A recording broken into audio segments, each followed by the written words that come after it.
اور جہاں تک اس کے فوائد و فضائل کا تعلق ہے تو لکھا ہے کہ اگر کوئی مرد اس کی جو ہے وہ روحانی کیفیت ایسی ہے کہ عورتوں کی طرف مائل ہوتا ہے، یا عورت ایسی ہے کہ مردوں کی طرف نامحرم مردوں کی طرف مائل ہوتی ہے، تو گویا کہ پاک دامنی کے عنصر میں کمی ہے، تو سورۃ نساء میں بڑی تاثیر ہے کہ سورۃ نساء تلاوت کر کے پانی دم کر کے اگر اس کو پلایا جائے تو اللہ تبارک و تعالیٰ اس کو عفت اور پاک دامنی عطا کر دیتے ہیں، یہ اس کے اندر خوبی ہے۔ اور اگر کسی کو خفقان قلب ہو جائے تو آج کل جس کو لوگ کہتے ہیں انزائٹی ہو گئی، گھبراہٹ ہو گئی، تو اس طرح کی کیفیت ہو جائے، ڈپریشن ہو جاتا ہے، لوگ ڈپریشن میں چلے جائے، 6 مہینے نہیں نکلتے، تو یہ سورۃ نساء میں یہ خوبی ہے کہ اگر 7 مرتبہ اس کو تلاوت کر کے عرق گلاب آدھا کپ عرق گلاب پہ دم کریں اور آدھے کپ کو 1 گلاس پانی میں مکس کر لیں اور وہ اس شخص کو پلا دیں،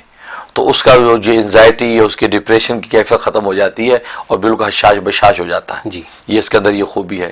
تو اس کے علاوہ جو ہے 175 نمبر جو آیت ہے اس کی وہ بڑی زبردست ہے کہ اگر کوئی بیوی مظلوم ہے، شوہر بڑا ظالم ہے، وہ ایسے حالات میں وقت گزار رہی ہے، یا سسرال کے اندر اس پر ظلم و ستم ڈھایا جاتا ہے، یا کسی شخص پر کسی بستی کے اندر اس پر ظلم و ستم ہے، کوئی اس کا داد رسی کی صورت نہیں، تو اس آیت کو اگر ظہر کے بعد 41 دفعہ پڑھا کرے یا عشاء کے بعد 41 دفعہ پڑھے اول آخر 11 مرتبہ درود شریف کے ساتھ، تو اللہ تبارک و تعالیٰ غیب سے اس کے لیے مدد اور نصرت اتار دیتے ہیں اور اس کے لیے حالات سازگار ہو جاتے ہیں۔ تو یہ اس کی خوبی اور خاصیتیں سورۃ نساء کی۔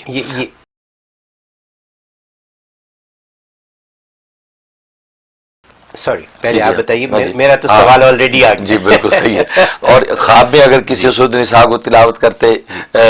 سنا یا خود پڑھتے سنا یا کچھ حصہ اس کا پڑھا تو اس کا مطلب ہے کہ اس کو پاک دامن نیک صالح بیوی ملے گی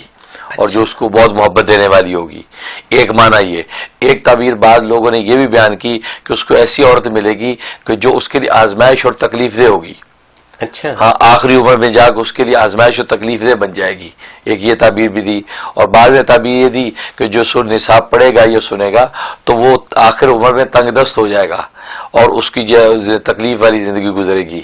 اور ایک تعبیر یہ دی ہے کہ اس میں یہ ہے کہ وہ اس کے پڑوسی جو ہے وہ پڑوسیوں کا خیال کرنے والا ہوگا اور مالدار ہوگا اور اس کا مال میراث کے اندر تقسیم ہوگا اس کی بیوی میں، بچوں میں۔